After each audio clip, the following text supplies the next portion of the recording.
नमस्कार। आकाशवाणी देहरादून से प्रस्तुत हैं प्रादेशिक समाचार। पहले मुख्य समाचार। भारत का चंद्रयान 3 आज शाम 6:04 पर चंद्रमा की सतह पर उतरेगा। इतिहास रचने की सभी तैयारियां पूरी। प्रदेश के अधिकांश हिस्सों में बारिश से सामान्य जनजीवन प्रभावित। राज्य के कई हिस्सों में आज भारी बारिश का रेड अलर्ट। राज्य के ग्रामीण क्षेत्रों को स्वच्छ बनाने और गांवों के लोगों की आर्थिकी बढ़ाने के लिए उत्तराखंड पंचायत यात्रा शुरू की जाएगी। और भारतीय डाक विभाग ने प्रदेश की प्राकृतिक संपदा, भोजपत्र और सांस्कृतिक विरासत पौड़ा नृत्य को संजोए रखने के लिए एक खास लिफाफा लॉन्च किया।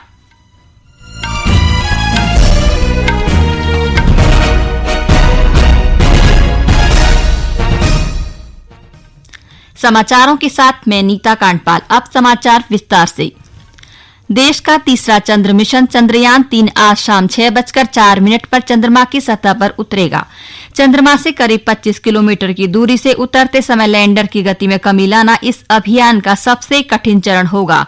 इसे सर्वाधिक चुनौतीपूर्ण समझते हुए विक्रम लैंडर को रोवर प्रज्ञान के साथ चंद्रमा पर सबसे कठिन स्थिति का सामना करना पड़ेगा। लेकिन चंद्रयान का चंद्रमा की सतह पर उतरना ऐतिहासिक होगा। इसके साथ ही भारत दक्षिणी ध्रुव के निकट यान उतारने वाला विश्व का पहला देश होगा, जबकि चंद्रमा की सतह पर सॉफ्ट लैंडिंग करने वाला ये चौथा देश होगा। प्रदेश के अधिकांश हिस्सों में कल से हो रही बारिश से आम जनजीवन प्रभावित हुआ है। भारी बारिश के कारण राज्य के मैदानी हिस्सों में जल भराव, जबकि पर्वतीय अंचल में भूस्खलन से लोगों को परेशानियों का सामना करना पड़ रहा है। लगातार हो रही बारिश से राज्य की प्रमुख नदियों के जल स्तर में उल्लेखनीय वृद्धि दर्ज की गई है। चमोली जिले में पिंडर नदी उफान पर है। जिला प्रशासन ने नदी के पास रहने वाले लोगों से सुरक्षित स्थानों पर जाने की अपील की है। उधर ऊधम सिंह नगर के काशीपुर क्षेत्र के हिम्मतपुर में बाढ़ के कारण घरों में फंसे करीब 60 लोगों को राज्य आपदा मोचन बल के दल ने सुरक्षित रेस्क्यू किया। इन सभी लोगों को प्राथमिक विद्यालय हिम्मतपुर में ठहराया गया है। इस बीच मौसम विभाग ने राज्य के अधिकतर हिस्सों में आज भारी से बहुत भारी बारिश का रेड अलर्ट जारी किया है।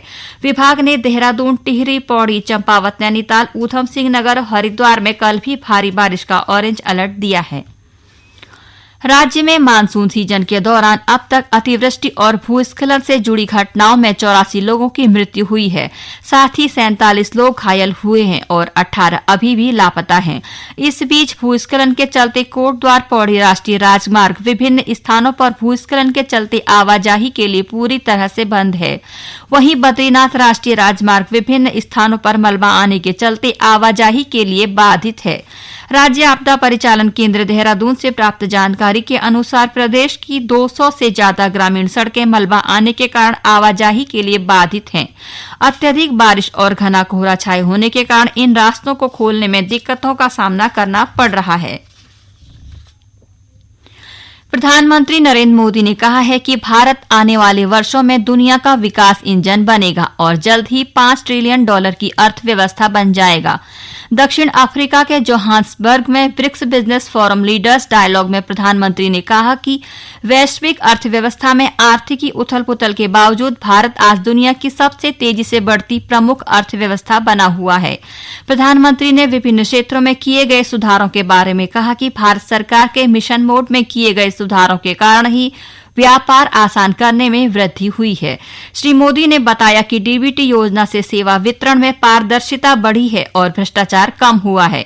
श्री मोदी ने कहा कि सूचना प्रौद्योगिकी, दूरसंचार, फिनटेक, आर्टिफिशियल इंटेलिजेंस और सेमीकंडक्टर जैसे क्षेत्रों में हम make in India, make for the world की परिकल्पना को बढ़ावा दे रहे हैं।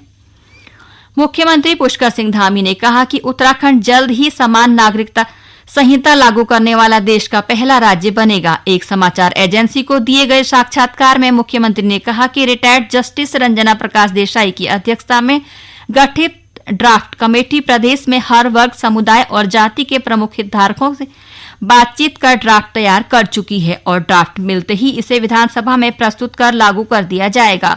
श्री धामी ने कहा कि आम लोग भी समान नागरिक संहिता को लेकर सकारात्मक विचार रख रहे हैं। उन्होंने बताया कि समान नागरिक संहिता लागू करने के लिए गठित समिति ने 1.5 साल में 2 लाख से भी ज्यादा लोगों के सुझाव लिए। मुख्यमंत्री ने कहा कि प्रदेश में जबरन धर्म परिवर्तन संज्ञेय एवं गैर जमानती अपराध होगा। इसमें 2 से 7 साल तक जेल और 25,000 रुपए जुर्माना का प्रावधान किया गया है। ये समाचार आकाशवाणी के देहरादून केंद्र से प्रसारित किए जा रहे हैं। ताजा समाचार के लिए आप हमारे फेसबुक पेज आकाशवाणी समाचार उत्तराखंड और ट्विटर हैंडल @AIRnews_DDN को फॉलो कर सकते हैं। ये समाचार यूट्यूब चैनल आकाशवाणी समाचार उत्तराखंड को सब्सक्राइब कर सुने जा सकते हैं। साथ ही आकाशवाणी की वेबसाइट www.newsonair.gov.in/उत्तराखंड पर लॉग इन कर देख सकते हैं। प्रदेश के गांवों की स्वच्छता और साफ सफाई के लिए उत्तराखंड पंचायत यात्रा शुरू की जाएगी। यात्रा के तहत गांव की उपज और आर्थिकी बढ़ाने के लिए ग्रामीणों को मधुमक्खी पालन, मशरूम फार्मिंग, मालाबार, नीम व बांस उगाने की प्रथाओं को भी प्रोत्साहित किया जाएगा। ये जानकारी देते हुए पंचायती राज और ग्रामीण निर्माण मंत्री सतपाल महाराज ने कहा कि सरकार का प्रयास है कि प्रदेश का हर गांव स्वावलंबी बने। देहरादून में आयोजित बैठक में श्री महाराज ने बताया कि 15वें वित्त आयोग से वर्ष 2023-24 के लिए पंचायत के सशक्तिकरण और अवस्थापना सुविधाओं के विकास के लिए प्रदेश को टाइट फंड से 266 करोड़ और अनटाइट फंड से 178 करोड़ की धनराशि केंद्र से प्राप्त हुई है। बजट को 100% खर्च किए जाने को लेकर श्री महाराज ने अधिकारियों को आवश्यक दिशा निर्देश भी दिए। भारतीय डाक विभाग ने प्रदेश की प्राकृतिक संपदा, भोजपत्र और सांस्कृतिक विरासत पौड़ा नृत्य को संजोए रखने के लिए एक खास लिफाफा लॉन्च किया है। इस लिफाफे पर विरासत, भोजपत्र और पौड़ा नृत्य को चित्रित किया गया है। इस अवसर पर चमोली के जिलाधिकारी हिमांशु खुराना ने कहा कि पौड़ा नृत्य और भोजपत्र राज्य की प्राचीन विरासत हैं। इसका संरक्षण आवश्यक है। उन्होंने कहा कि लोगों की आर्थिकी से जोड़ते हुए भोजपत्र को संरक्षित करने की दिशा में लगातार काम किया जा रहा है। श्री खुराना ने बताया कि नीतीमाणा की महिलाओं को कैलीग्राफी में प्रशिक्षण देकर भोजपत्र पर सोवनियर बनाए जा रहे हैं। साथ ही चार धाम पर आने वाले तीर्थयात्रियों को भोजपत्र के सोवनियर उपलब्ध कराए जा रहे हैं, जिससे महिलाओं की आर्थिकी सुदृढ़ हो रही है। गौरतलब है कि दुर्लभ प्रजाति के भोजपत्र को संरक्षित करने के लिए उच्च हिमालयी क्षेत्रों में भोजपत्र की नर्सरी भी स्थापित की गई है। आयुर्वेदिक चिकित्सा पद्धति के प्रचार, प्रसार और जागरूकता के उद्देश्य से सितंबर के महीने में राजभवन में आयुर्विज्ञान सम्मेलन आयोजित किया जाएगा। इस सम्मेलन में आयुर्वेद के महत्व, लाभ और इसकी उपयोगिता पर मंथन किया जाएगा। इस सम्मेलन में प्रख्यात आयुर्वेदाचार्य, एम्स के निदेशक और प्रोफेसर, आयुर्वेदिक विश्वविद्यालय के कुलपति और प्रोफेसर, आयुर्वेदिक कॉलेज के विद्यार्थी और आयुर्वेदिक उत्पादन से जुड़े विशिष्ट लोग उपस्थित रहेंगे। राज्यपाल लेफ्टिनेंट जनरल गुरमीत सिंह ने कहा कि आयुर्वेद समय की मांग है और इसका प्रचार प्रसार करना आवश्यक है। राज्यपाल ने कहा कि आयुर्वेद को प्रदेश में पर्यटन के साथ जोड़कर स्थानीय लोगों को रोजगार उपलब्ध कराने के लिए अधिकारियों को एक कार्य योजना बनाने को कहा गया है। भारतीय जनता पार्टी ने आगामी लोकसभा चुनाव को लेकर राज्य में अपनी तैयारियां शुरू कर दी हैं। इसी के तहत देहरादून में देश स्तरीय सोशल मीडिया कार्यशाला का आयोजन किया गया।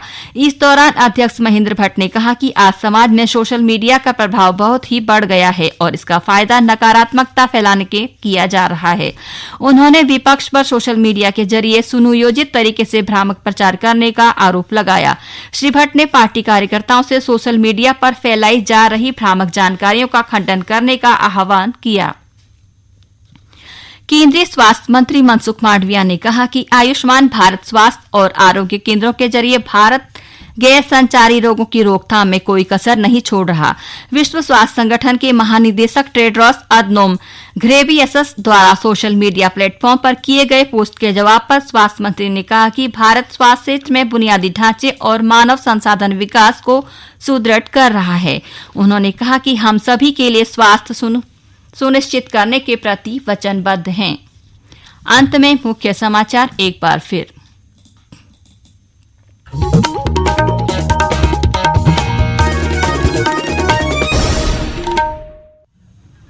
भारत का चंद्रयान 3 आज शाम 6:04 पर चंद्रमा की सतह पर उतरेगा। इतिहास रचने की सभी तैयारियां पूरी। प्रदेश के अधिकांश हिस्सों में बारिश से सामान्य जनजीवन प्रभावित। राज्य के कई हिस्सों में आज भारी बारिश का रेड अलर्ट। राज्य के ग्रामीण क्षेत्रों को स्वच्छ बनाने और गांव के लोगों की आर्थिकी बढ़ाने के लिए उत्तराखंड पंचायत यात्रा शुरू की जाएगी। और भारतीय डाक विभाग ने प्रदेश की प्राकृतिक संपदा, भोजपत्र और सांस्कृतिक विरासत पौड़ा नृत्य को संजोए रखने के लिए एक खास लिफाफा लॉन्च किया। इसके साथ ही प्रादेशिक समाचार का ये बुलेटिन समाप्त हुआ। नमस्कार।